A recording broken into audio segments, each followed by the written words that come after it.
Some say love only comes once, and Miss Evelyn Marsh had long accepted that her chance had passed with her late husband. In the dusty town of Dry River, 1887, the 57-year-old schoolteacher had made peace with her quiet life until Jasper Langley rode into town with a shocking proposal. The wealthy cattleman needed a respectable wife, and she needed security, so he boldly declared. What started as an insulting business arrangement slowly became something neither expected. Two hearts that had learned to protect themselves began to wonder if second chances were possible after all. But when the whole town is watching and past wounds run deep, can love bloom between two people who thought their time had passed? Before we jump back in, tell us where you're tuning in from, and if this story touches you, make sure you're subscribed, because tomorrow I've saved something extra special for you. The morning sun cast long shadows across the dusty main street of Dry River, painting the weathered storefronts in shades of amber and gold. Miss Evelyn Marsh stepped carefully down the wooden boardwalk, her dark blue dress rustling softly with each measured step. At 57, she carried herself with the quiet dignity of a woman who had learned to find strength in solitude, her graying auburn hair pinned neatly beneath a simple bonnet that had seen better years but remained respectable. The one-room schoolhouse stood at the edge of town like a faithful sentinel, its white-painted walls beginning to show the wear of prairie winds and unforgiving summers. Evelyn pushed open the heavy wooden door, breathing in the familiar scent of chalk dust and well-worn books. Her teaching slate-smooth from years of use arrested against the blackboard where she had left it the evening before, a testament to her unwavering dedication to the children of Dry River. "Good morning, Miss Marsh," called young Jenny Patterson as she bounded through the door, her blonde braids dancing behind her.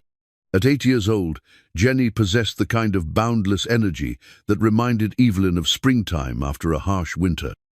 "Good morning, Jenny," Evelyn replied, her voice carrying the warmth she reserved for her students. "Did you remember to bring your arithmetic slate today?" Jenny nodded enthusiastically, pulling the small slate from her worn cloth bag. Behind her, the other children began filing in 12 students, ranging in age from 6 to 14, each carrying the hopes and dreams of families who understood that education was the key to a better future on the frontier. As the children settled into their wooden desks, Evelyn moved to her own worn chair behind the teaching table. Her fingers unconsciously brushed against the small drawer where she kept her most treasured possession, a leather-bound Bible that had belonged to her mother. Between its pages, pressed carefully between the verses of 1 Corinthians, lay a single wildflower. The delicate bloom had once been part of her wedding bouquet, a symbol of the brief but beautiful marriage she had shared with Thomas Marsh 15 years ago. The morning lessons passed in their familiar rhythm. Evelyn guided the younger children through their letters, while the older students worked on composition. She moved between the desks with practiced ease, offering encouragement here, gentle correction there. This was her world ordered, purposeful, and safe. At noon, the children scattered for their dinner break, their voices fading as they ran toward homes where mothers waited with simple meals and fathers worked hard to carve out a living from the unforgiving land.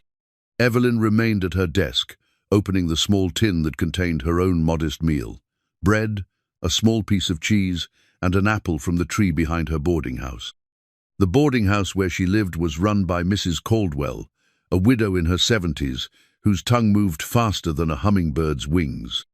The woman meant no harm, but her love of gossip made Evelyn grateful for the privacy of her small room on the second floor. "Another quiet lunch, I see," came a voice from the doorway. Mayor Henderson stepped into the schoolhouse, removing his hat in the presence of a lady. A man in his 60s with kind eyes and a gentle manner, he had always treated Evelyn with the respect due to an educated womana, courtesy not always extended by every man in town. "Mayor Henderson, what brings you by today?" Evelyn asked, setting down her bread. "Oh, just checking on our town's most valuable citizen," he said with a smile. "The children are fortunate to have you, Miss Marsh. Not many teachers would stay in a place like Dry River for 7 years. Evelyn nodded, accepting the compliment gracefully. She had indeed stayed longer than most teachers who came through frontier towns. Usually, they married within a year or two, or moved on to larger settlements with better prospects. But Evelyn had found something here, that she treasured, a sense of purpose, and a community that had slowly become home. "The children need stability," she said simply. "Change is hard enough when you're young." After the mayor left, Evelyn walked to the window and gazed out at the town she had come to know so well. Dry River wasn't much to look at, a collection of wooden buildings arranged along a single main street, with houses scattered beyond like seeds blown by the wind. The general store stood directly across from the schoolhouse, its wide porch serving as an informal gathering place for the men who had time to sit and talk. Beyond the buildings, the endless prairie stretched toward distant mountains, a reminder of just how small and isolated their community really was. This evening would follow the same pattern as all her evenings. She would walk the 3 blocks to Mrs. Caldwell's boarding house, where she would take her supper in the common room, while listening to whatever gossip the older woman had collected during the day. Then she would retreat to her small room, light her oil lamp, and settle into her rocking chair with a book. Her room was simple but comfortable.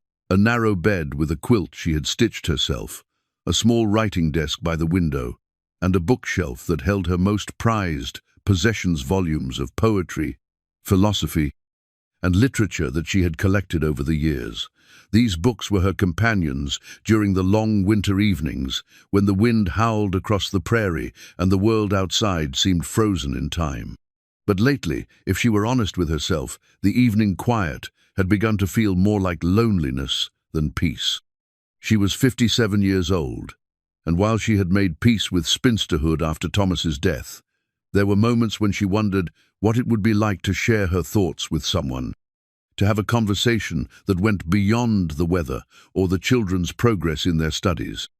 Thomas had been gone for 15 years now, taken by a fever that swept through their previous town like wildfire.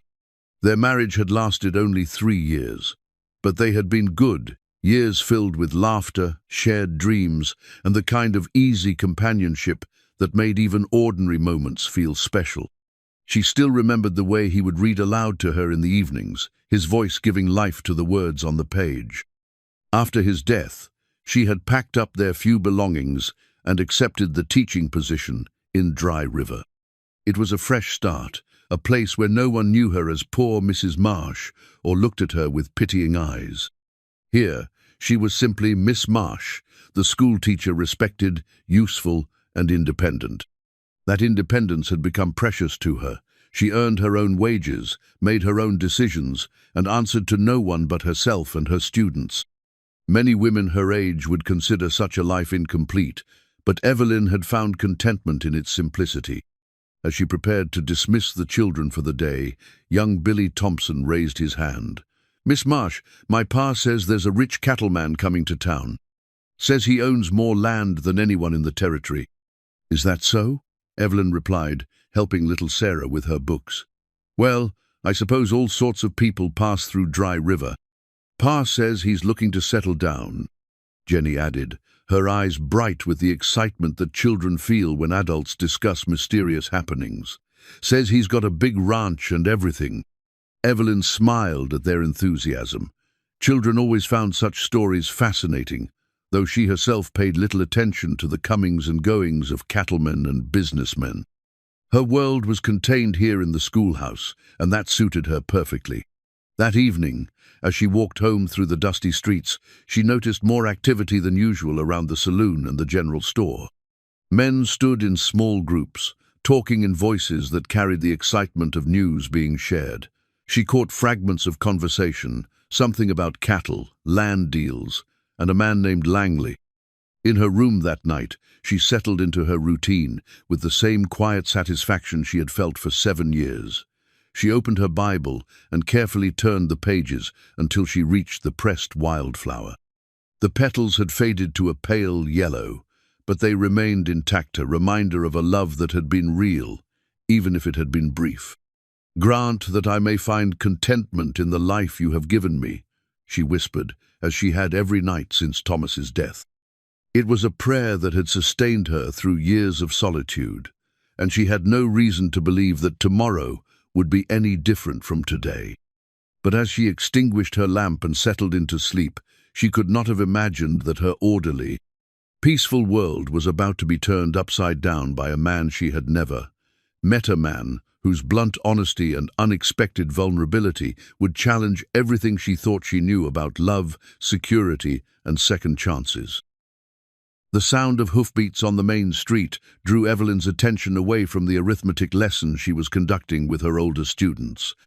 Through the schoolhouse window, she watched as a lone rider approached at a steady pace, his horse kicking up small clouds of dust that caught the afternoon sunlight. The man sat tall in his saddle, and even from a distance, Evelyn could see that everything about him spoke of wealth and authority. His horse was a magnificent bay stallion, its coat gleaming with good care and proper feeding. The rider's clothes, though practical, were of fine quality, a black hat that had never seen a day of hard labor, boots that showed expert craftsmanship, and a coat that fit his broad shoulders with precision. "Children, please continue with your sums," Evelyn said quietly, though she found herself unable to look away from the window. Something about the way the man rode with purpose and determination suggested that Dry River was not merely a stop on his journey, but his intended destination. The rider pulled his horse to a halt directly in front of the general store, dismounting with the fluid grace of someone who had spent countless hours in the saddle. As he turned toward the store, Evelyn caught a glimpse of his profile, strong, jawed, weathered by sun and wind, with silver threading through dark hair beneath his hat. This was clearly a man accustomed to command, someone who made decisions quickly and expected them to be respected.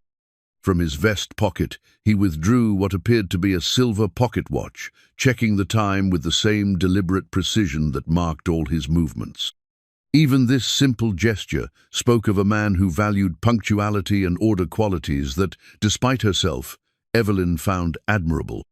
"Miss Marsh," young Billy Thompson whispered urgently. "That's him. That's the cattleman my pa was talking about." Several other children had noticed the arrival as well, their attention divided between their arithmetic and the drama unfolding outside. Evelyn gently redirected their focus to their lessons, though she continued to observe the stranger with growing curiosity. The man disappeared into the general store, and for nearly an hour, Evelyn managed to concentrate on her teaching duties. But when the school day ended and she stepped outside to bid farewell to her students, she found herself face to face with a scene that would forever change the quiet rhythm of her life. The stranger stood on the wooden boardwalk in front of the general store, his imposing figure drawing the attention of everyone within sight. Mayor Henderson was there, along with several other prominent townsmen, but it was clear that the newcomer commanded the center of attention. His voice, when he spoke, carried the authority of a man accustomed to being heard. "Gentlemen," he was saying, his tone businesslike and direct, "I appreciate your welcome to Dry River. My ranch lies 20 miles south of here, and I intend to become a permanent part of this community." It was then that his gaze fell upon Evelyn as she guided her students toward their homes. She felt the weight of his attention like a physical presence, and something in his steady regard made her acutely aware of her appearance, her simple dress, her practical bonnet, the small stack of books she carried in her arms. To her surprise, the man stepped down from the boardwalk and approached her directly, removing his hat in a gesture of respect that seemed automatic rather than calculated. "You would be the schoolteacher," he said, and it was a statement rather than a question. Up close, she could see that his eyes were a striking blue, gray like storm clouds over the prairie. His face bore the lines of a man who had lived hard and worked harder, but there was intelligence there, and something else, weariness that spoke of losses endured and loneliness accepted. "I am Miss Marsh," she replied, inclining her head slightly. "And you are?" "Jasper Langley," he said, and the name carried weight even in this small frontier town. "I own the Double L Ranch south of here." Evelyn had heard the name whispered in the weeks leading up to his arrival. Jasper Langley was said to be one of the wealthiest cattlemen in the territory, a man who had built his empire through shrewdness, hard work, and an unwillingness to accept failure. What she had not expected was the directness of his manner, or the way his presence seemed to command attention without effort. "Mr. Langley," she acknowledged, aware that their conversation was being observed by half the town. Mrs. Caldwell had emerged from her boarding house and stood watching from across the street, her sharp eyes missing nothing. What happened next left Evelyn speechless and the entire gathering of townspeople stunned into silence. "Miss Marsh," Jasper Langley said, his voice carrying clearly across the dusty street, "I've come to town with a proposition for you. I need a wifer, respectable, intelligent woman who can help me establish the kind of household that befits a man of my position. You, I'm told, need the security that comes with marriage to a man of means. I propose we enter into an arrangement that would benefit us both." The words hung in the air like dust after a windstorm, settling slowly into the consciousness of everyone present. Evelyn felt her face flush with a mixture of shock and anger, aware that dozens of eyes were fixed upon her, waiting for her response. "Mr. Langley," she said, her voice steady despite the turmoil within her, "I believe you have been misinformed about my circumstances. I neither need nor desire the kind of arrangement you describe." But Jasper Langley was not easily deterred. He stepped closer, lowering his voice slightly, but not enough to prevent the eager listeners from hearing every word. "Miss Marsh, I'm a practical man, and I believe you're a practical woman. You've been teaching in this town for 7 years, living in a boarding house, depending on the goodwill of a school board that could replace you at any time. I'm offering you a home of your own, financial security, and the respect that comes with being Mrs. Jasper Langley. In return, I need a wife who can manage my household, represent my interests in social matters, and help me establish the kind of family life that's appropriate for a man in my position." The boldness of his proposal was matched only by its public nature. Evelyn realized that half of Dry River was witnessing what amounted to a business negotiation disguised as a marriage proposal. The humiliation of it struck her like a physical blow. "Mr. Langley," she said, her voice growing colder with each word, "I am not a commodity to be bartered for your social convenience, nor am I so desperate for security that I would enter into a loveless arrangement with a stranger. I suggest you look elsewhere for the kind of wife you seem to require." With that, she turned and walked away, her spine straight and her head held high, despite the burning embarrassment that threatened to overwhelm her composure. Behind her, she could hear the murmur of excited voices as the townspeople began to digest what they had just witnessed.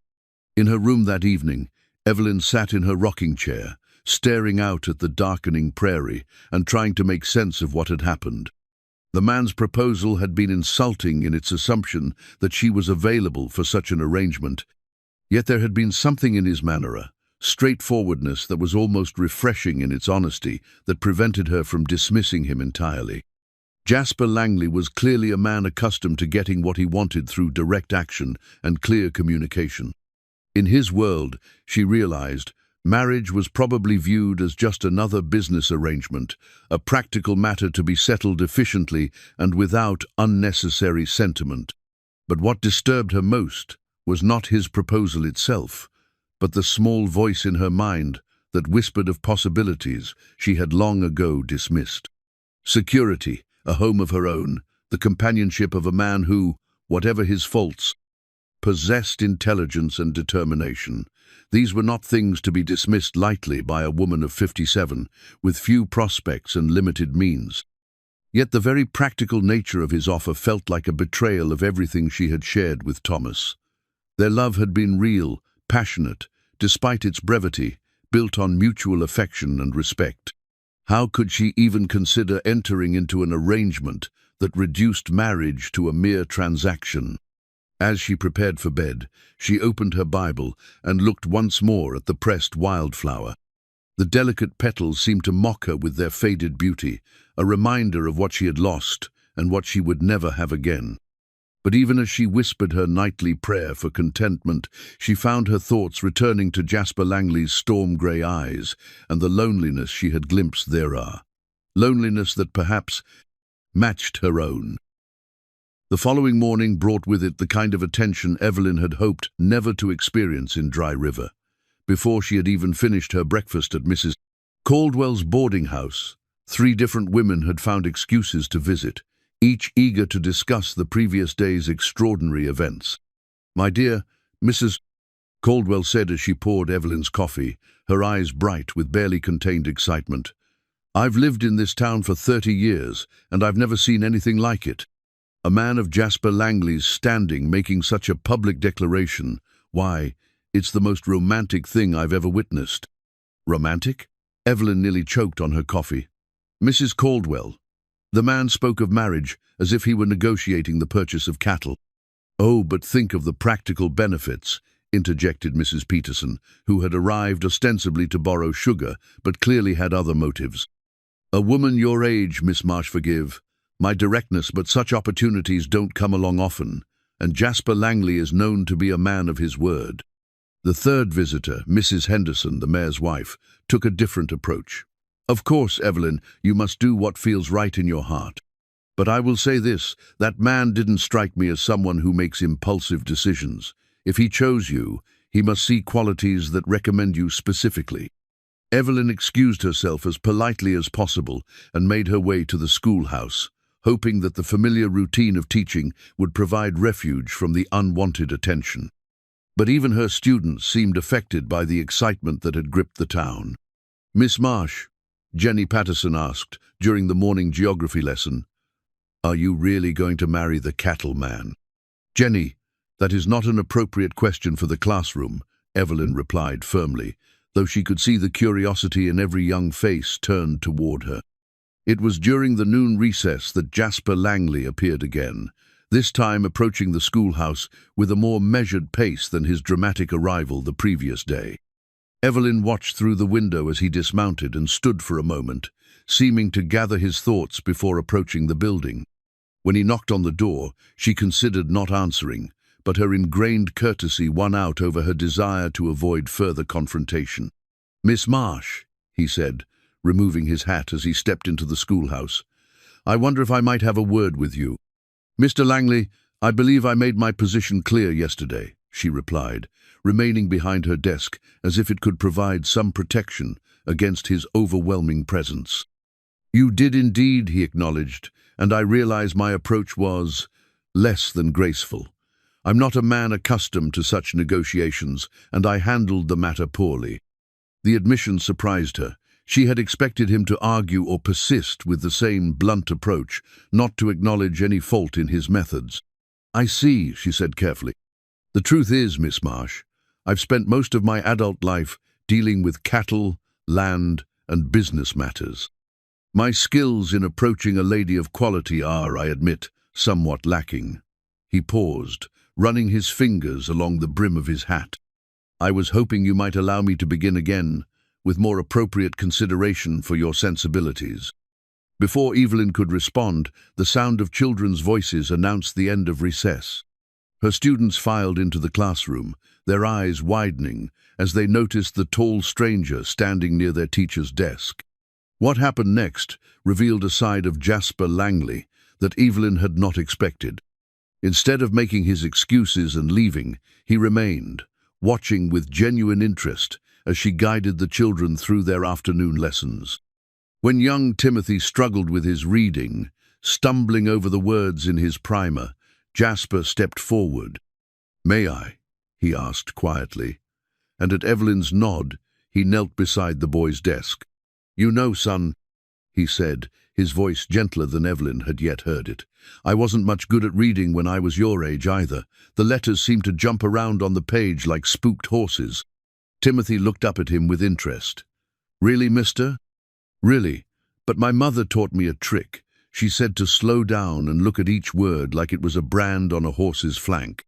Take your time, see the shape of it, and pretty soon you'll recognize it from across the pasture."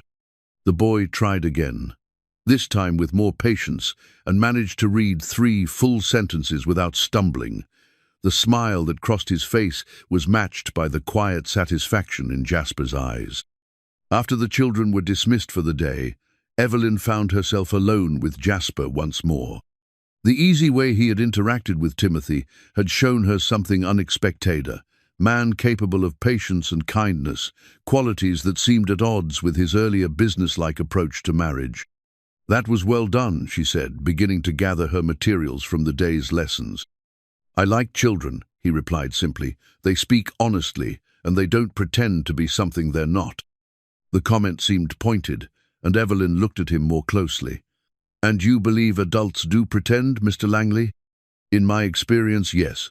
But not you, Miss Marsh. Yesterday you told me exactly what you thought of my proposal, even though half the town was listening. I respect that kind of honesty." As he prepared to leave, he reached into his coat pocket and withdrew something wrapped in a piece of soft cloth. "I made this for the boy Timothy. He seems like he could use some encouragement." He unwrapped a small wooden horse, carved with remarkable skill and attention to detail. The little figure was perfectly proportioned, with a flowing mane and an expression that somehow conveyed both strength and gentleness. "You carved this?" Evelyn asked, surprised by the artistry of the piece. "I whittle in the evenings," he said, almost embarrassed by her attention to the craftsmanship. "Keeps my hands busy and gives me something to think about besides cattle and land deals." The admission revealed yet another unexpected facet of his character.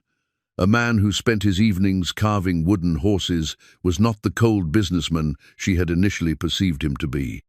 "Timothy will treasure this," she said, accepting the gift. "It's beautiful work." "Miss Marsh," he said as he prepared to mount his horse, "I know I handled yesterday badly, but I hope you'll consider giving me another chance to present my case more appropriately this time." After he rode away, Evelyn remained in the schoolhouse, turning the wooden horse over in her hands. The piece was not only skillfully crafted, but created with obvious care and affection. She found herself wondering about a man who could build a cattle empire during the day and spend his evenings creating delicate toys for children he barely knew. That evening, as she sat in her room with her Bible open to the familiar page, she studied the pressed wildflower with new thoughts stirring in her mind.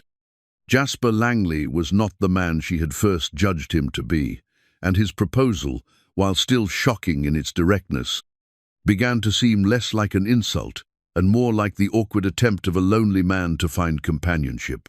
But even as she acknowledged this shift in her thinking, she remained troubled by the practical nature of his offer. Could she truly consider a marriage built on mutual need rather than mutual love? And what did it say about her own character that she was even entertaining such thoughts? The wooden horse sat on her nightstand, a reminder that people were often more complex than their first impressions suggested, and that perhaps, just perhaps, there was more to Jasper Langley's proposal than met the eye. 3 days passed before Jasper Langley appeared at the schoolhouse again, and when he did, his approach was markedly different from his previous visits. This time, he waited until the children had been dismissed, and Evelyn had finished organizing her materials before approaching the building. "Miss Marsh," he called from outside, "I wonder if you might spare a few minutes for conversation." When she emerged, she found him standing beside his horse, hat in hand, with an expression that seemed almost uncertain, striking contrast to the commanding presence he had displayed during their first encounter. "I've been thinking about our previous conversations," he began, "and I realize I've been going about this all wrong. A woman of your intelligence and independence deserves more consideration than I've shown." Evelyn studied his face, looking for signs of manipulation or calculated charm, but found only what appeared to be genuine regret. "What exactly are you proposing, Mr. Langley?" "A proper courtship," he said simply, "or at least as proper as circumstances allow. I'd like the opportunity to know you as a person, not just as a solution to a problem. And I'd like you to know many faults as well as my qualities before you make any decisions about my proposal." The sincerity of his request caught her off guard. "And what would such a courtship entail?" "Dinner to start. Mrs. Henderson has kindly offered to serve as chaperone, if you're amenable. Nothing elaborate, just an opportunity for two adults to have an honest conversation about what we might offer each other." Evelyn found herself considering the proposal more seriously than she had expected. The man standing before her was not the arrogant cattle baron who had publicly announced his intentions 3 days earlier. This Jasper Langley seemed genuinely interested in her as a person, not merely as a means to an end. "Very well," she said finally, "but I have conditions." "Name them." "This is not an acceptance of your marriage proposal, merely an agreement to become better acquainted. You will not present this dinner to the town as anything more than it is. And if I decide at any point that we are not well suited, you will accept that decision gracefully and without argument." "Agreed," he said without hesitation. "Tomorrow evening then, 7 o'clock at the mayor's house?" The following evening, Evelyn took special care with her appearance, choosing her best dresser deep green wool that brought out the color of her eye sand, arranging her hair with more attention than usual. She told herself it was simply a matter of proper etiquette, but she could not entirely ignore the flutter of nervous anticipation in her stomach. Mayor Henderson's house was one of the finest in Dry River, with a proper dining room and furniture that spoke of refinement and prosperity. Miss Henderson had prepared a meal that would have done credit to a much larger town, and she bustled about with obvious pleasure at hosting such an important social event. Jasper arrived precisely at 7, wearing a dark suit that transformed him from a working cattleman into a gentleman of obvious substance. His hair had been carefully combed, and his boots polished to a shine that reflected the lamplight. "Miss Marsh," he said, offering a slight bow that managed to be respectful without seeming mockingly formal. "You look lovely this evening." The compliment was delivered with such straightforward sincerity that Evelyn felt her cheeks warm with pleasure. It had been many years since a man had looked at her with the kind of appreciative attention she saw in Jasper's eyes. Dinner conversation began tentatively, with Mayor Henderson guiding the discussion towards safe topics, the weather, the town's growth, the challenges of frontier life. But as the evening progressed, Jasper began to reveal more of himself than Evelyn had expected. "I wasn't always a cattleman," he said in response to her question about his background. "Started out as a blacksmith's apprentice back in Missouri. Learned that I had a talent for working with my hands, but not much patience for taking orders from other men." "What changed?" Evelyn asked, genuinely curious about the path that had led him to his current prosperity. "My first wife, Margaret, died in the cholera epidemic of '68, he said quietly, his fork pausing halfway to his mouth. "We'd been married only 2 years, but she'd always talked about going west, seeing the open country. After she passed, I figured I owed it to her memory to make that journey." The admission hung in the air for a moment, and Evelyn felt something shift in her understanding of the man across from her. His proposal was not the whim of a wealthy man seeking convenience, was the action of a widower who understood loss and loneliness as intimately as she did. "I'm sorry for your loss," she said softly. 2 years is not nearly long enough for a happy marriage." "No," he agreed, meeting her eyes directly. "But long enough to know what I'm missing. What about you, Miss Marsh? Mrs. Henderson mentioned that you were widowed as well." Evelyn felt her fingers tighten around her napkin. Discussing Thomas with this man felt like a betrayal of sorts, yet she found herself wanting to share the truth of her own experience.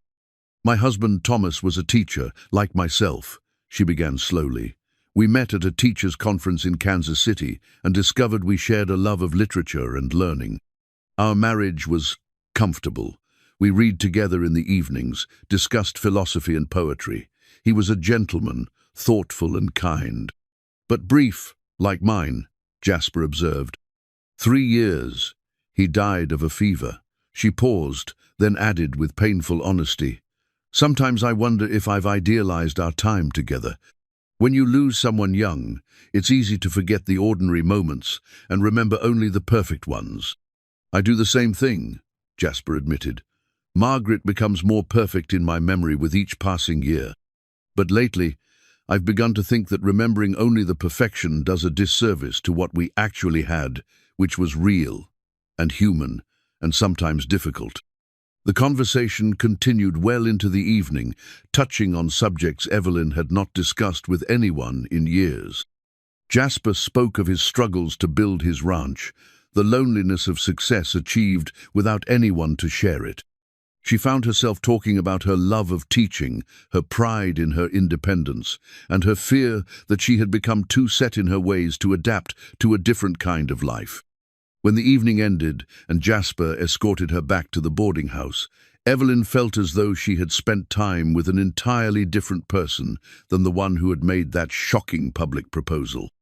"Thank you for a pleasant evening," she said as they stood on the boarding house porch. "Thank you for giving me the chance to make a better impression," he replied. "Miss Marsh, I hope you'll consider allowing me to call on you again. Not to press my suit, but simply because I've enjoyed your company more than I have anyone's in a very long time." That night, Evelyn sat with her mother's recipe book open in her lap, running her fingers over the familiar handwriting that detailed instructions for apple pie, beef stew, and cornbread. These recipes represented the domestic life she had shared with Thomas, the quiet routines of keeping house and caring for a husband. But as she turned the pages, she found herself imagining what it might be like to cook for Jasper Langley, to create a home that would welcome him after long days, managing his vast holdings. The thought was both frightening and oddly appealing, a return to the kind of partnership she had thought she would never have again. 2 weeks of carefully supervised visits had passed when Jasper extended an invitation that both excited and intimidated Evelyn beyond measure. "I'd like you to see the ranch," he said as they walked along the edge of town after another pleasant dinner at the Henderson house. "Not for any improper purpose. Miguel, my foreman, and his wife Carmen live in the main house with me, so there would be proper supervision. But I think you should see what I'm offering before you make any decisions about our future." The word "our" sent an unexpected thrill through Evelyn's chest, though she tried to maintain her composure. Over the past fortnight, she had come to look forward to their conversations with an anticipation that surprised her.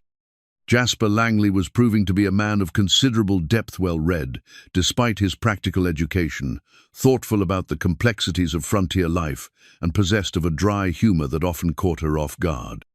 "I would like that," she admitted, "though I should mention that I've never been much of a horsewoman." "We'll take the wagon," he assured her.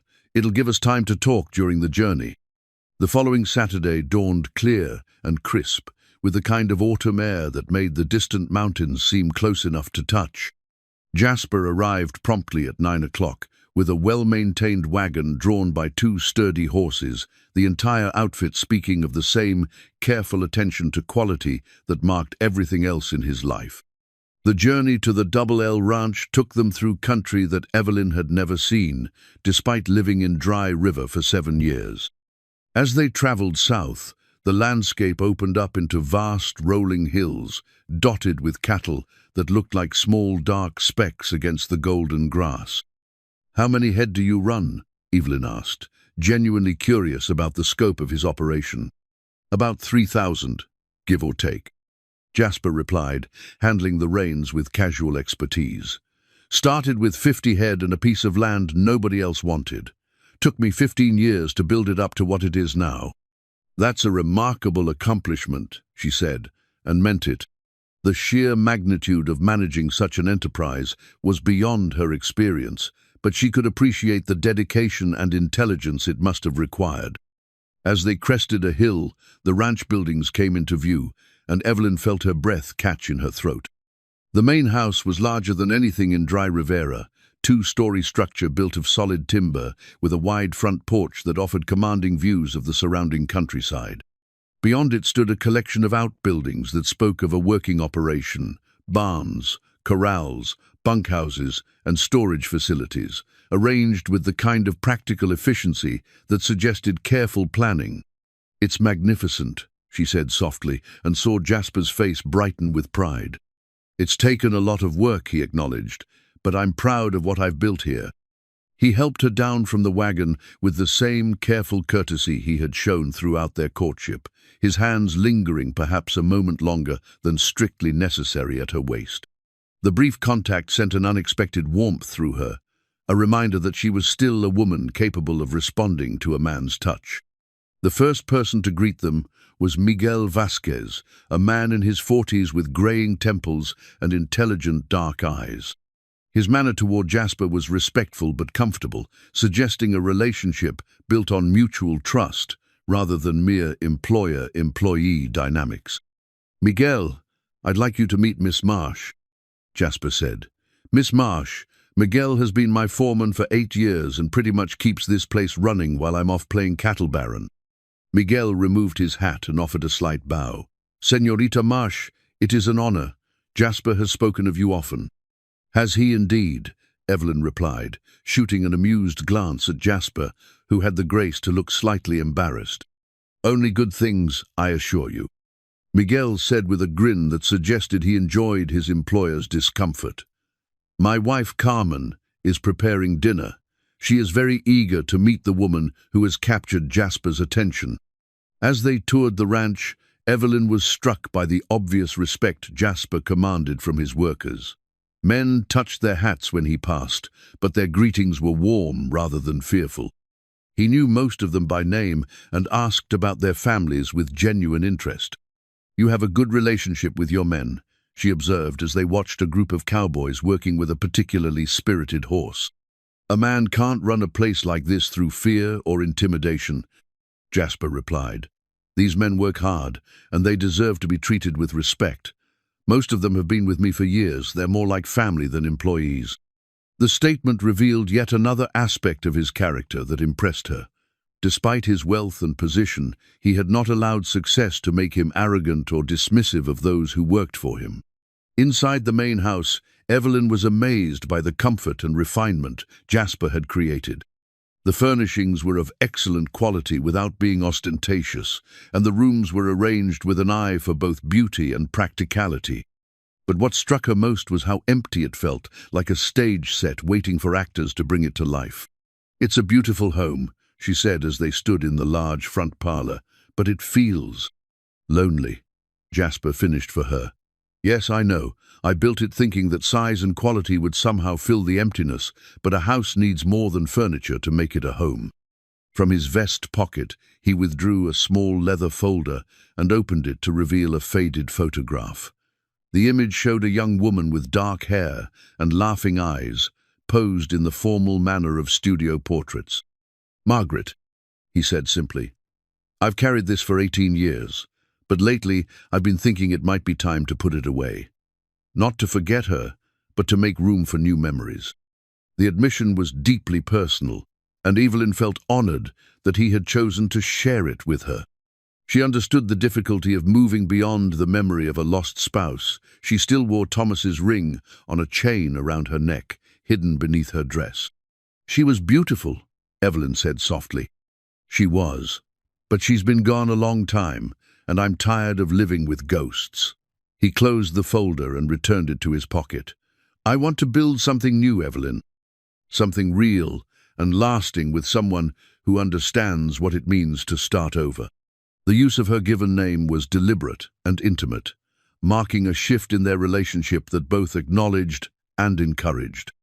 For the first time since Thomas's death, Evelyn allowed herself to imagine what it might be like to be desired again, to be part of a partnership that could grow and deepen over time. Dinner with Miguel and Carmen was a revelation. The older couple's obvious affection for Jasper showed him in yet another light as a man capable of inspiring loyalty and genuine friendship. Their easy inclusion of Evelyn in their conversation made her feel welcomed rather than merely tolerated.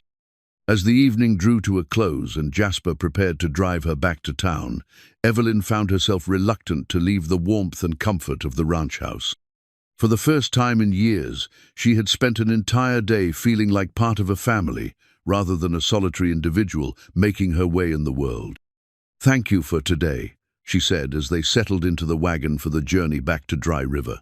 "Your home is lovely, and your friends made me feel very welcome." "They're not just my friends, Evelyn," Jasper said quietly. "If you were to accept my proposal, they would become your friends as well. This whole place would become yours as much as mine." The possibility hung between them like a bridge waiting to be crossed, and for the first time, Evelyn found herself seriously considering what it might mean to step across it. The autumn social at the Dry River Community Hall marked the first time Jasper and Evelyn would appear together as a couple in full view of the entire town. For weeks, their careful courtship had been conducted under the watchful but discreet supervision of the Hendersons, but tonight would be different. Tonight, they would face the collective scrutiny of every family in the territory. Evelyn stood before her small mirror, adjusting the burgundy dress she had worn to only the most important occasions during her 7 years in Dry River. The color brought warmth to her complexion and complemented the silver threads that now decorated her auburn hair. Around her neck, hidden beneath the modest neckline of her dress, Thomas's wedding ring hung on its familiar chain-await. She had grown so accustomed to that she barely noticed it anymore. Yet tonight, she found herself acutely aware of its presence, as if the simple gold band were questioning her right to stand beside another man. To allow herself to feel the flutter of anticipation that came with knowing Jasper would arrive at 7 o'clock to escort her to the dance. Mrs. Caldwell knocked softly at her door.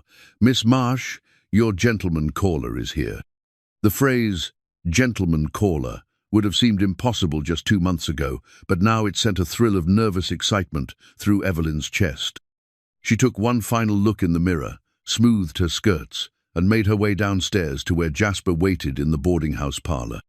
He stood with his back to the staircase, examining one of Mrs. Caldwell's numerous doilies with the kind of bemused attention men typically reserved for feminine mysteries. When he heard her footsteps, he turned, and the expression that crossed his face made all her careful preparation worthwhile. "Evelyn," he said softly, and the single word carried more warmth than a dozen elaborate compliments. "You look beautiful." He wore a dark suit that had clearly been tailored specifically for his tall frame, and his hair had been recently trimmed, though she noticed he had allowed his tailor to leave it slightly longer than was strictly fashionable. The effect was distinguished without being fussy exactly right for a man of his position and character. "Thank you," she replied, accepting the light wrap he offered to protect her against the evening chill. "Shall we go face the lions?" His laugh was rich and genuine. "I've faced down rustlers, drought and cattle stampedes, but I'll admit the prospect of dancing with you in front of the entire town has me more nervous than all of those combined." The community hall had been transformed for the evening. Paper streamers hung from the rafters, and the usual arrangement of wooden chairs had been pushed back to create space for dancing. The ladies of the church auxiliary had outdone themselves with refreshments, and the small band consisting of a fiddle, guitar, and harmonica was already filling the air with lively melodies. As they entered, Evelyn felt the weight of dozens of pairs of eyes turning in their direction. Conversations paused mid-sentence, and she caught glimpses of knowing smiles, speculative glances, and the occasional disapproving frown from those who still questioned the propriety of their unconventional courtship. "Let them look," Jasper murmured in her ear, offering his arm with the same confident grace he brought to everything else. "We have nothing to hide and nothing to be ashamed of." The first hour passed pleasantly enough. They mingled with other couples, accepted congratulations from well-wishers, and deflected the more intrusive questions with polite but firm responses. Mayor Henderson made a point of introducing Jasper to several prominent ranchers from neighboring areas, clearly proud to claim the wealthy cattleman as a friend and future resident. But it was during a quiet moment, when they had stepped outside to escape the warmth and noise of the crowded hall, that the evening took an unexpected turn. "Miss Marsh," Jasper said, his voice carrying an uncertainty she had not heard before, "there's something I need to tell you. Something about my past that you deserve to know before our relationship progresses any further." The seriousness of his tone sent a chill through her that had nothing to do with the autumn air. "What is it?" He was quiet for a long moment, staring out at the star-filled sky, as if gathering courage for a difficult confession. "I told you that Margaret died in the cholera epidemic of '68, and that's true. But I didn't tell you everything about our marriage." Evelyn waited, her heart beginning to beat faster as she sensed that whatever he was about to reveal would be significant. "Margaret and your marriage wasn't the perfect union I may have led you to believe. We cared for each other, certainly, But we were very young when we wed, and we discovered that caring isn't always enough." He paused, running his hand through his hair, in a gesture she had come to recognize as a sign of inner turmoil. We had begun to drift apart in the months before she died. There were arguments, misunderstandings. I was working long hours trying to establish myself as a blacksmith, and she felt neglected. We had started to talk about whether we had made a mistake in marrying so quickly. The admission hung between them like a bridge neither was sure they wanted to cross. Evelyn felt a complex mixture of emotions: relief that his first marriage had not been the flawless romance she had imagined, guilt for feeling that relief, and a deeper understanding of why he approached the prospect of remarriage with such practical considerations. "Why are you telling me this?" she asked softly. "Because I don't want to build anything with you based on illusions," he said, turning to face her directly. "My marriage to Margaret taught me that good intentions and mutual affection aren't always sufficient for lasting happiness. I want something different this time, something built on honest understanding of who we are and what we need from each other." His honesty was both devastating and liberating. It stripped away the romantic mythology she had constructed around his first marriage, but it also opened the door for something more real and sustainable between them. "I appreciate your candor," she said finally. "And since we're being honest with each other, I should tell you that my marriage to Thomas wasn't the perfect union. I've sometimes made it out to be either. We were happy, but we were also very young, and I sometimes wonder if our contentment came more from inexperience than from deep compatibility." The admission felt like a betrayal of Thomas's memory, but also like a necessary step toward building something authentic with Jasper. They stood together in the darkness, two middle-aged people who had learned that love was more complicated than fairy tales suggested, but also more possible than they had dared to hope. When they returned to the hall, the music had shifted to a slower waltz, and Jasper extended his hand with a question in his eyes. "I should warn you," Evelyn said, as she accepted his invitation, "I haven't danced in over 15 years. "Then we'll learn together," he replied, leading her onto the floor with the same quiet confidence that had drawn her to him from the beginning. As they moved together to the gentle rhythm of the music, Evelyn felt the last of her resistance beginning to crumble. This was not the passionate romance of her youth, but something deeper and more sustainable: a partnership between two people who had learned the difference between dreams and reality and had chosen to build their future on honest ground. Around them, the good people of Dry River watched and whispered, but for the first time since Jasper's shocking proposal, Evelyn found that she didn't care what they thought. She was 57 years old, and she was dancing with a man who saw her not as a solution to a problem, but as a woman worthy of genuine affection and respect.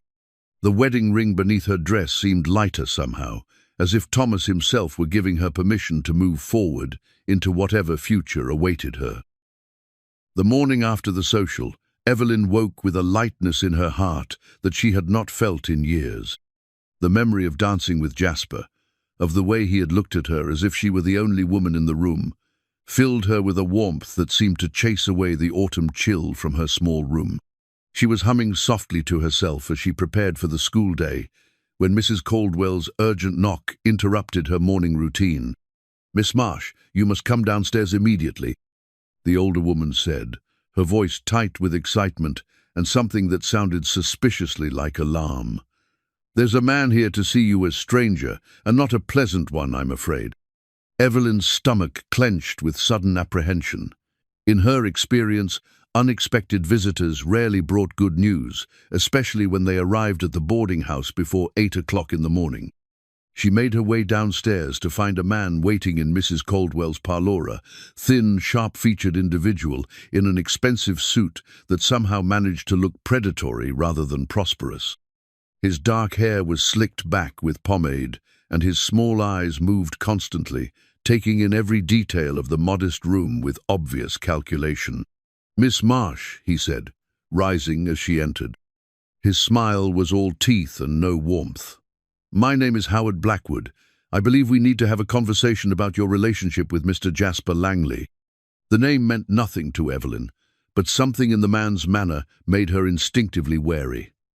"I'm afraid I don't understand," Mr. Blackwood. What business could my personal affairs possibly be to you? Oh, but they are very much my business, Blackwood replied, settling back into his chair without invitation. You see, Miss Marsh, I'm in the process of challenging Mr. Langley's claim to the land on which his precious Double L Ranch sits. It's a complex legal matter involving original territorial grants and subsequent treaties with the local Indian tribes. Very boring stuff, I'm sure, but potentially quite lucrative for someone in my position. Evelyn felt the blood drain from her face, though she tried to maintain her composure. I still don't see what this has to do with me. Blackwood's smile widened, and he reached into his coat pocket to withdraw a thick sheaf of legal documents. These papers represent 18 months of careful research into the chain of title for Mr. Langley's holdings. What I've discovered is quite fascinating and potentially devastating to your suitor's financial position. He spread the documents on Mrs. Caldwell's small table, pointing to various sections with a manicured finger that somehow reminded Evelyn of a vulture's talon. The original land grant was issued to a Mexican rancher named Diego Vasquez in 1847. When the territory was transferred to the United States, there was supposed to be a formal process for confirming these Mexican grants. But in the chaos following the war, many such confirmations were overlooked. Despite her growing alarm, Evelyn found herself drawn into the legal complexity of what Blackwood was describing. Are you saying that Mr. Langley's title to his land is invalid? I'm saying that without proper documentation proving the transfer of title from Vasquez to the man who sold the land to Langley, the entire chain of ownership is questionable. And since Vasquez died without heir, so it was, believed the land should have reverted to territorial and later state ownership. Blackwood leaned back in his chair, obviously enjoying the effect his words were having. But here's where it gets interesting, Miss Marsh. I've recently discovered that Diego Vasquez did have an heir and nephew who emigrated to California and whose family has been quietly researching their inheritance rights. They've retained me to pursue their claim to the land. The implications of what he was saying began to sink in, and Evelyn felt a cold dread settling in her stomach. How much of Mr. Langley's land are we talking about? All of it, Blackwood said simply. The entire Double L Ranch, including the main house, outbuildings, and grazing rights. If my case is successful, and I have every reason to believe it will be, Mr. Jasper Langley will find himself not only landless but financially ruined. The investments he's made in improvements, cattle, and equipment will all be lost. Evelyn sank into a chair, her mind reeling from the magnitude of what she was hearing. Jasper's entire life, everything he had worked to build over 15 years, could be taken away by a legal technicality and the greed of strangers. "Why are you telling me this?"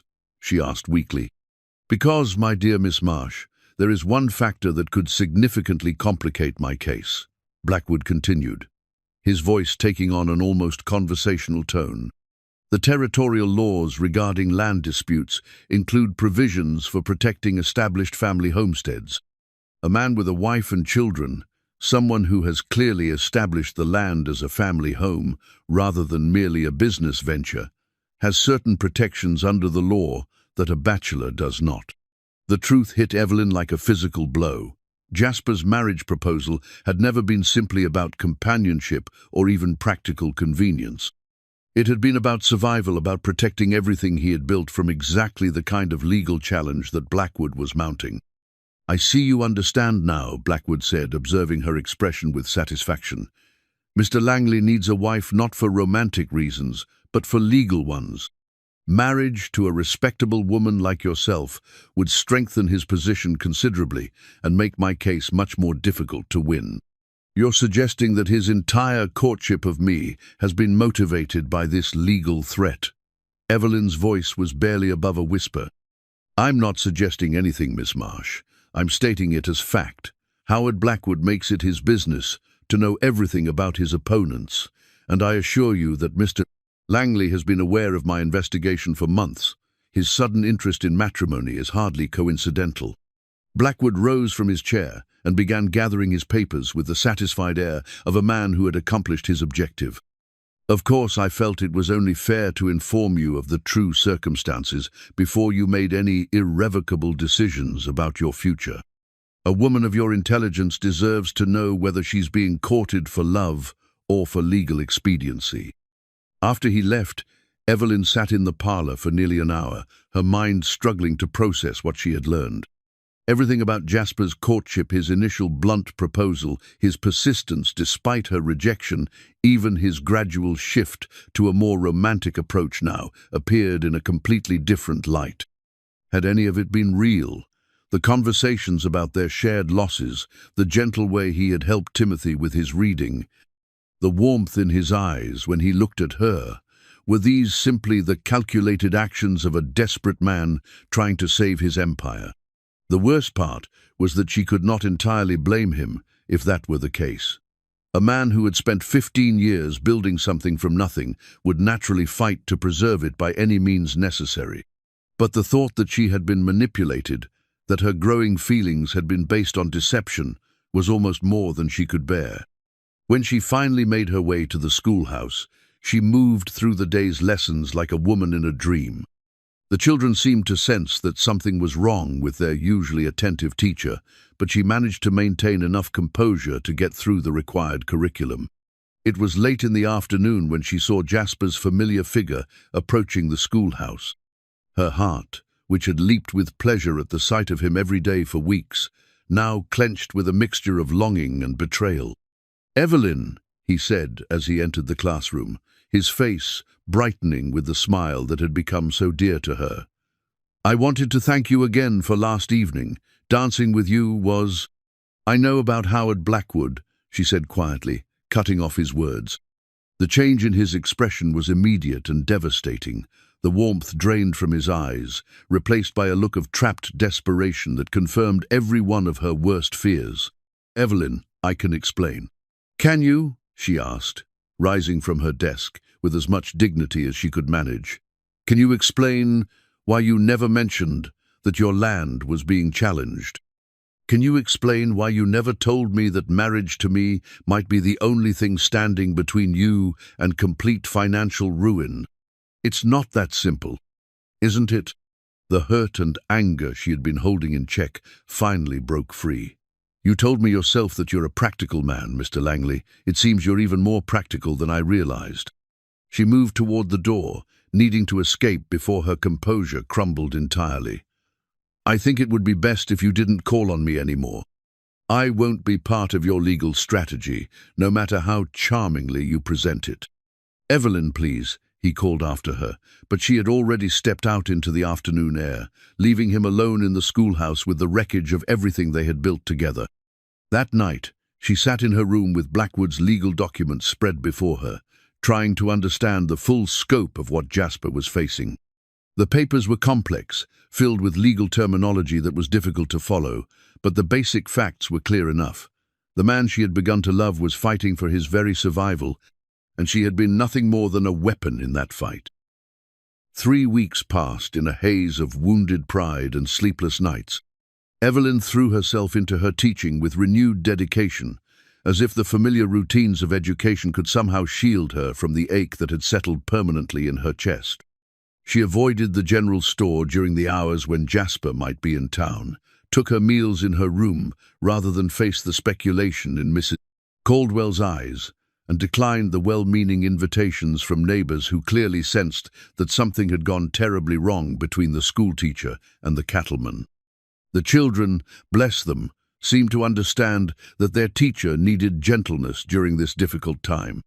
Even young Billy Thompson, usually the most rambunctious of her students, worked quietly at his arithmetic without his usual protests about the difficulty of long division. It was during this period of self-imposed isolation that Miguel Vasquez appeared at the schoolhouse one afternoon, his usually cheerful demeanor replaced by obvious concern. "Señorita Marsh," he said, removing his hat as he stepped into the classroom. "I hope you will forgive the intrusion, but I must speak with you about Jasper." Evelyn's hands stilled on the papers she had been grading. "Mr. Vasquez, I don't think that would be appropriate. Mr. Langley and I are no longer—" "Please," Miguel interrupted, his voice carrying an urgency that made her look up. "I know something has happened between you, and I know it has to do with that snake Blackwood.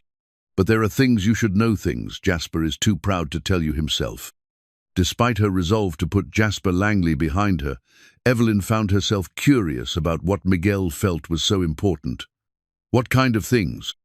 Miguel glanced around the empty classroom, then moved closer to her desk, lowering his voice as if afraid of being overheard. "Did you know that when Jenny Patterson's father broke his leg last spring and couldn't work for 6 weeks, it was Jasper who made sure the family had food and medicine? He told them it was an advance on future wages, but there was never any intention of collecting it." Evelyn frowned. Jenny's father, Tom Patterson, worked odd jobs around town and had struggled to support his family even before his injury. She had wondered how they had managed during his recovery, but had assumed it was help from the church or neighbors. "And Mrs. Wilson, the widow who lives in that little shack on the edge of town. Every winter, someone mysteriously pays her rent and leaves firewood stacked by her door. She thinks it's charity from the church auxiliary, but it's Jasper, has been for 3 years." Each revelation was like a small stone thrown into the still water of Evelyn's certainty about Jasper's motives. The man Miguel described sounded like the gentle soul who had carved a wooden horse for Timothy, not the calculating businessman she had accused of using her for legal advantage. "Why are you telling me this?" she asked softly. "Because he's dying inside," Miguel said bluntly. "I've worked for Jasper for 8 years, and I've never seen him like this. He won't eat, barely sleeps, and spends his days riding the fence lines like he's trying to memorize every inch of land before it's taken away from him." Miguel leaned forward, his weathered hands gripping the edge of her desk. "Señorita, I was there when he first heard about Blackwood's challenge. It was 6 months ago, long before he ever came to town looking for a wife. He was devastated not just about losing the land, but about what it would mean for all the people who depend on the ranch for their livelihood." "6 months ago?" Evelyn's voice was barely a whisper. "See, and you want to know what he said that day? He said, 'Miguel, if I lose this place, what happens to you and Carmen? What happens to the 20 men who work for me and their families? I can start over, but some of them are too old, and others have nowhere else to go.'" The image Miguel painted was of a man crushed by the weight of responsibility for others, not someone scheming to manipulate a lonely schoolteacher. But if that were true, then why hadn't Jasper told her about the legal challenge himself? "There's something else," Miguel continued. "Last week, Jasper asked me to help him go through his paper's legal documents, financial records, that sort of thing. He was preparing for the worst, making arrangements for his workers in case he loses everything, and I found this." From his coat pocket, Miguel withdrew a folded piece of paper, yellowed with age and creased from handling. He placed it on Evelyn's desk, with the reverence usually reserved for sacred objects. "It's a letter," he explained, "an unfinished letter that Jasper found among your husband's belongings when he died. The lawyer who handled the estate thought you should have it, but somehow it got mixed up with other papers and was never delivered." Evelyn's heart began to pound as she recognized Thomas's careful handwriting on the envelope. "For my beloved Evelyn, to be opened only in the event of my death." With trembling fingers, she unfolded the letter and began to read. "My dearest Evelyn, if you are reading this, then the fever has taken me, and you are facing the world alone. I know how difficult this must be for you, my darling, but I cannot bear the thought of leaving you without saying the things that have been in my heart. First, you must know that our 3 years together have been the greatest joy of my life.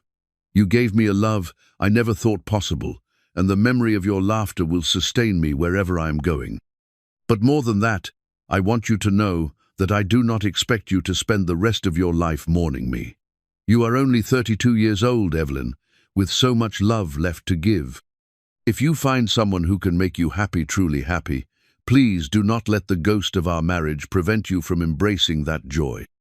I have seen too many widows and widowers waste their remaining years in devotion to the dead when they could be building new happiness with the living. Do not be one of them, my love. Find someone who cherishes you as I have cherished you, and do not feel that loving again is a betrayal of what we shared. You have my blessing, my permission, and my eternal love. Your devoted husband, Thomas." The letter blurred as tears filled Evelyn's eyes. For 15 years, she had carried the weight of imagined obligation to Thomas's memory, convinced that moving forward would somehow diminish what they had shared. But here, in his own hand, was his explicit wish for her happiness and fulfillment. "How did Jasper come to have this?" she asked through her tears. "The lawyer who settled your husband's estate was an old friend of Jasper's from Missouri," Miguel explained gently. "When the man died last year, his files were transferred to another attorney, and that's when the letter was discovered. Jasper recognized your name and knew it belonged to you. But why didn't he give it to me immediately?" Miguel's weathered face creased with something that might have been a smile. "Because he's a fool when it comes to matters of the heart, señorita. He was afraid that giving you the letter would look like manipulation, like he was trying to use your dead husband's words to win your affection. So he held on to it, planning to give it to you after you had accepted his proposal for your own reasons." The complexity of Jasper's position began to become clear to Evelyn. He had been caught between his genuine feelings for her and the practical necessity of marriage for legal protection. But rather than using Thomas's letter as leverage, he had chosen to court her without that advantage, hoping to win her affection honestly. "There's more you should know," Miguel continued. "The legal challenge, yes, it's real, and yes, marriage would strengthen Jasper's position. But it wouldn't save him, señorita. Even with a wife, Blackwood's case is strong. Jasper knows this. His lawyer has told him that his chances are poor, regardless of his marital status." "Then why?" "Because he loves you," Miguel said simply. "Whatever practical benefits marriage might provide, they're secondary to the fact that he genuinely wants to spend his life with you. I've seen him with other women over the years, women who would have been perfectly suitable wives for a man in his position. He was never more than polite to any of them. But with you, señorita, I have never seen him so happy as he was during those weeks when you were walking out together." Evelyn sat in silence, trying to reconcile this new information with her wounded certainty about Jasper's motives. Could she have been wrong? Could his feelings for her have been genuine, despite the circumstances that made marriage advantageous? "The hearing is scheduled for next week," Miguel said, rising from his chair. "Jasper will face Blackwood's challenge, whether you forgive him or not. But I thought you should know the whole truth before you decide whether he deserves to face it alone." After Miguel left, Evelyn sat for a long time with Thomas's letter in her hands, reading and rereading his words of love and liberation. The man she had mourned for 15 years was giving her permission, even encouraging her to find happiness again. More than that, he was warning her against the very mistake she had been making, allowing devotion to the dead to prevent joy with the living. As the afternoon light faded, she found herself thinking not about what Jasper might have done wrong, but about what she might have missed. In her hurt and anger, had she been too quick to assume the worst about his motives? Had her own fear of being vulnerable again made her eager to find reasons to push him away? The wooden horse he had carved for Timothy still sat on her desk, a reminder of the gentleness she had seen in him from the very beginning. A man who would spend his evenings carving toys for children was not someone whose every action was calculated for personal gain. Tomorrow, she decided, she would seek the truth not from wounded pride or defensive anger, but from the love that Thomas had urged her to embrace. Whether that truth led to reconciliation or final goodbye, she owed it to herself and to Jasper to face it with an open heart.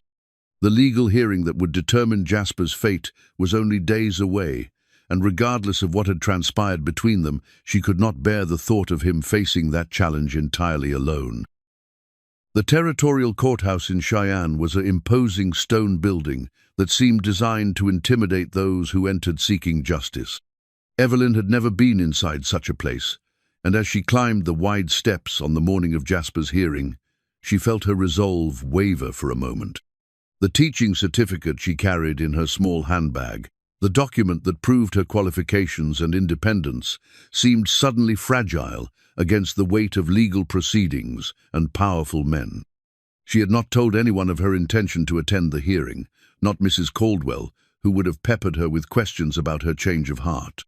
Not Mayor Henderson, who had offered to accompany her if she wished to support Jasper. This was something she needed to do alone, a decision that belonged entirely to her. The courtroom was already crowded when she arrived. She recognized several faces from Dry River Mayor Henderson, Dr. Matthews, and other prominent citizens who had come to support Jasper.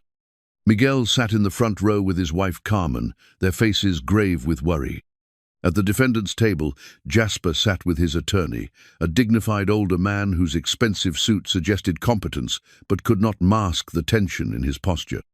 Jasper himself looked haggard, as if the weeks since their confrontation had aged him years. His usually impeccable appearance showed signs of strain. His suit was wrinkled, his hair less perfectly groomed than usual. But when he turned slightly in his chair, surveying the courtroom, his gaze found hers with an expression of shock and something that looked dangerously like hope. Howard Blackwood sat at the plaintiff's table, his sharp features animated with the confidence of a man who believed victory was assured. Beside him sat a younger man with olive skin and dark hair, who must be the supposed heir to the original Mexican land grant. The man looked uncomfortable, shifting nervously in his chair, as if he would rather be anywhere else. The judge, a stern-faced man in his 60s, called the proceedings to order with the kind of authority that immediately silenced the murmur of conversation in the crowded room. This court will hear the case of Vasquez versus Langley, regarding disputed ownership of approximately 12,000 acres, currently known as the Double L Ranch, he announced. Mr. Blackwood, you may present your case. For the next 2 hours, Evelyn listened as Blackwood methodically laid out his argument. He presented maps, deeds, and testimony from experts who had researched the original Mexican land grants. His case was compelling in its attention to detail, and she could see the worry deepening on the faces of Jasper's supporters as each piece of evidence was presented. The supposed heir, introduced as Carlos Vasquez, testified briefly about his family's history and their recent discovery of their potential claim to the land. But his testimony lacked the passion Evelyn would have expected from someone fighting for his rightful inheritance. Instead, he seemed to be reciting prepared statements with little personal investment in their outcome. When it came time for Jasper's defense, his attorney did his best with the limited evidence available. He presented documents showing Jasper's purchase of the land, the improvements he had made, and the legitimacy of his ownership under current territorial law. But even to Evelyn's untrained eye, it was clear that the defense was struggling against the weight of Blackwood's research. It was then that she realized no one would speak to Jasper's character, to the kind of man he was and what he had built on the disputed land. The legal arguments were about paperwork and technicalities, but they said nothing about the community he had created, the people he employed, or the lives that would be destroyed if he lost everything. Without fully realizing she had made the decision, Evelyn found herself rising from her seat in the gallery. "Your Honor," she said, her voice carrying clearly through the suddenly silent courtroom, "I request permission to speak on behalf of Mr. Langley." The judge frowned, clearly surprised by the interruption. "Miss, this is not a character hearing. The court is concerned only with matters of legal ownership." "But surely the court is interested in the truth, Your Honor," Evelyn replied, drawing upon every ounce of confidence she had developed during her years of teaching. "And the truth is that this case is not simply about old land grants and legal technicalities. It's about justice and what constitutes rightful ownership in a civilized society." Jasper's attorney leaned over to whisper something urgent to his client, but Jasper waved him off, his eyes fixed on Evelyn with an expression of amazement and gratitude. "I'll allow it," the judge said finally, "but keep your remarks brief and relevant, miss." Evelyn moved to the front of the courtroom, her teaching certificate clutched in her hand like a talisman. This document represented everything she had achieved, independently: her education, her profession, her ability to support herself without depending on any man. But today, she was choosing to use that independence not to protect herself, but to protect the man she loved. Your Honor, my name is Evelyn Marsh, and I am the school teacher in Dry River. I hold a certificate from the Kansas Normal School and have been educating children on the frontier for over 15 years. She held up the document, its official seal catching the morning sunlight that streamed through the courtroom windows. I mention my qualifications not to impress this court, but to establish that I am a woman of independent means and sound judgment. What I am about to tell you comes not from desperation or financial need, but from a clear understanding of what constitutes justice and rightful ownership. She paused, looking directly at Jasper before turning back to the judge. I know Jasper Langley, Your Honor. I know him as a man who has spent 15 years turning wasteland into a productive ranch that supports not only himself, but 20 working families and their children. I know him as someone who quietly helps widows pay their rent and ensures that injured workers continue to receive wages when they cannot perform their duties. Her voice grew stronger as she continued, fueled by the conviction that had brought her to this courtroom. Most importantly, I know him as a man who asked me to be his wife not because he needed a business arrangement or legal convenience, but because he recognized in me a partner worthy of his respect and affection. The courtroom was absolutely silent now, every person present hanging on her words. Even Blackwood had stopped shuffling through his papers to listen. I am here today to announce my engagement to Jasper Langley, she said, her voice ringing with certainty. Not because he needs a wife to strengthen his legal position, but because I choose to bind my life to a man of honor, integrity, and genuine accomplishment. The Double L Ranch is not stolen land. It is the product of one man's vision, hard work, and commitment to building something lasting and good. The silence following Evelyn's declaration stretched for what felt like an eternity before the judge cleared his throat and leaned forward in his chair. Miss Marsh, while your testimony speaks well of Mr. Langley's character, I'm afraid character references cannot override questions of legal title. This court must base its decision on documented evidence, not personal opinions about the defendant's worthiness. But Evelyn was not finished. The weeks of hurt and reflection had crystallized into a clarity of purpose that would not be deterred by judicial skepticism. Your Honor, with respect, I believe documented evidence is exactly what I can provide. She reached into her handbag and withdrew a small bundle of papers. These are letters and receipts that I have collected from the citizens of Dry River, evidence of Mr. Broats, the citizens of Rye.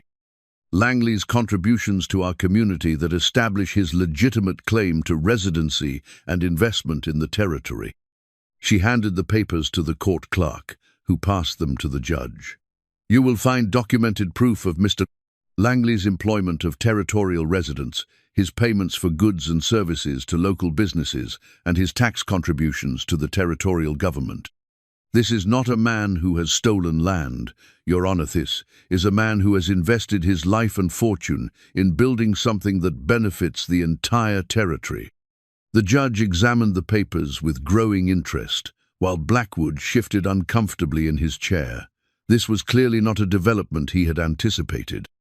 Furthermore, Evelyn continued, her voice gaining strength from the conviction of her words, I would ask this court to consider the suspicious circumstances surrounding this claim. Mr. Carlos Vasquez, the supposed heir, has lived his entire life in California with no previous knowledge of or interest in his alleged inheritance. Yet suddenly, after Mr. Langley has spent 15 years improving this land, making it valuable, a claim appears through the offices of Mr. Blackwood, a man known throughout the territory for his aggressive acquisition of disputed properties. A murmur ran through the courtroom as the implication of her words sank in. Blackwood rose from his chair, his face flushed with anger. Your Honor, I object to these baseless accusations about my client's motives and my professional reputation. But the judge was studying the papers Evelyn had provided, and when he looked up, his expression had changed subtly. Mr. Blackwood, these documents do raise questions about the timing of your client's claim. Can you explain why Mr. Vasquez waited until the land had been significantly improved before asserting his supposed inheritance rights. For the first time since the hearing began, Blackwood appeared uncertain. "Your Honor, my client only recently became aware of his potential claim through genealogical research." "Research that you funded and directed," Evelyn interjected, her teaching experience having taught her the value of pressing an advantage when the truth was on her side.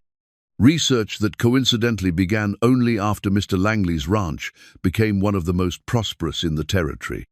The judge turned his attention to Carlos Vasquez, who had grown increasingly pale during this exchange. "Mr. Vasquez, can you tell this court in your own words why you believe you have a legitimate claim to land you have never seen and never knew existed until recently?" The young man fidgeted with his hat, clearly uncomfortable with the direct question. "Well, Your Honor, Mr.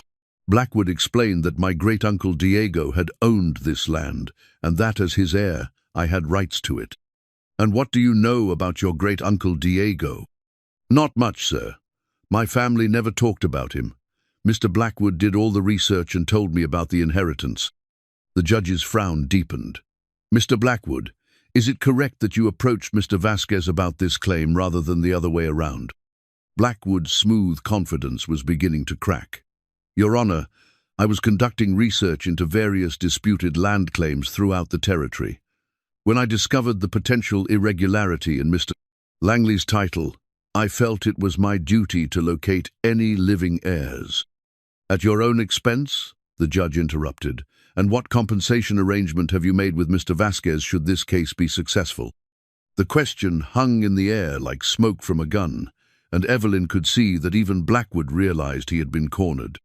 The truth that he had offered to fund the case in exchange for a significant percentage of any recovered land would reveal the speculative nature of the entire proceeding. It was then that Jasper rose from his seat, and when he spoke, his voice carried the quiet authority that Evelyn had come to love. "Your Honor, if I may address the court directly." At the judge's nod, Jasper moved to stand beside Evelyn, and she felt the warmth of his presence like a shelter from the storm. "I purchased my land in good faith 15 years ago, paying fair market value to the man who held legal title under territorial law. I have improved that land, employed dozens of men, and contributed to the growth and prosperity of the territory. But more than that, I have made it my home." He reached into his coat pocket and withdrew a simple gold band knot, ornate or expensive, but clearly chosen with care and consideration. "Miss Marsh has honored me beyond measure by accepting my proposal of marriage. This ring represents not a business arrangement or legal strategy, but a commitment between two people who have chosen to build a life together. If this court decides that my legal title is insufficient, I will accept that decision. But I will not accept the implication that my love for this woman or my investment in this land is anything less than genuine." He turned to Evelyn, his storm-grey eyes reflecting a mixture of love, gratitude, and hope that took her breath away. "Evelyn, I know I handled everything badly from the beginning. I know I should have told you about the legal challenge from the start. But I want you to know that everything I felt for you, everything we built together, was real. Will you marry me not as a legal convenience, but as my partner in whatever future awaits us?" The proposal was simple, honest, and delivered in a courtroom filled with strangers. Yet it was the most romantic moment of Evelyn's life. This was not the practical arrangement he had first suggested, but a declaration of love from a man willing to lose everything rather than win through deception. "Yes," she said, her voice clear and certain. "Yes, I'll marry you, Jasper Langley, whatever the future may hold." As he slipped the ring onto her finger, Evelyn felt the last of her doubts disappear.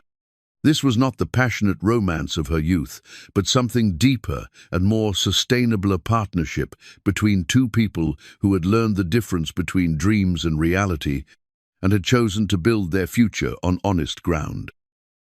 6 months later, the sound of a new school bell rang across the Double L Ranch, calling the children of the surrounding area to their lessons. The bronze bell, a wedding gift from Jasper to his bride, hung from a sturdy oak post beside the one-room schoolhouse he had built near the main house, close enough for Evelyn to continue her teaching while being part of the ranch community she had grown to love. The legal hearing had ended with Judge Morrison ruling in Jasper's favor, citing the suspicious timing of the claim and the lack of credible evidence that Carlos Vasquez had any legitimate connection to the original land grant. Blackwood had stormed from the courtroom in defeat, taking his fabricated heir with him, and neither had been seen in the territory since. The Double L Ranch remained securely in Jasper's possession, but more importantly to both of them, their engagement had been sealed by genuine love rather than legal necessity. Evelyn stood in the doorway of her new schoolhouse, watching as Jenny Patterson helped young Timothy with his reading. The boy had made remarkable progress since receiving Jasper's carved horse, and his confidence had grown along with his skills. Several other wooden animals now decorated the classroom, a testament to Jasper's continued evening carving sessions, though these days he shared his workshop time with his wife, who had discovered an unexpected talent for painting the delicate figures he created.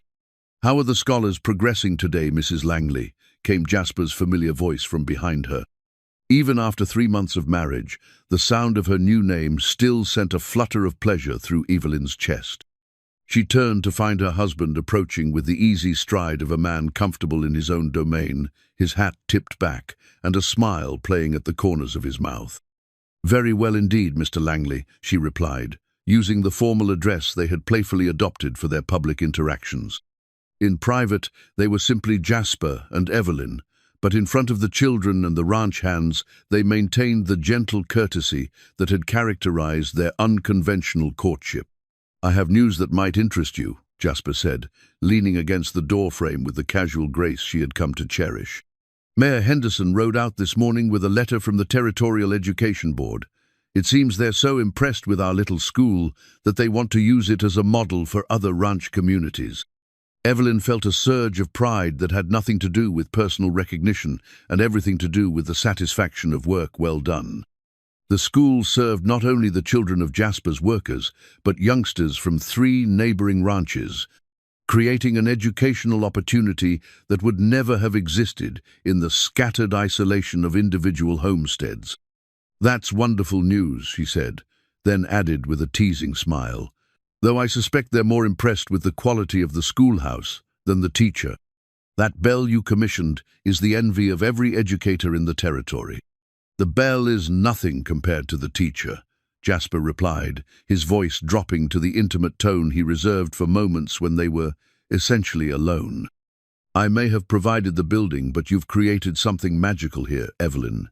These children are getting an education that rivals anything they could receive in Denver or Cheyenne." It was true, and they both knew it.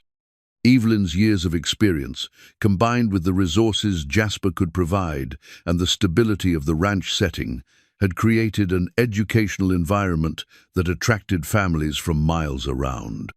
Some children boarded during the week with ranch families, returning home on weekends, while others made the daily journey on horseback or in wagons.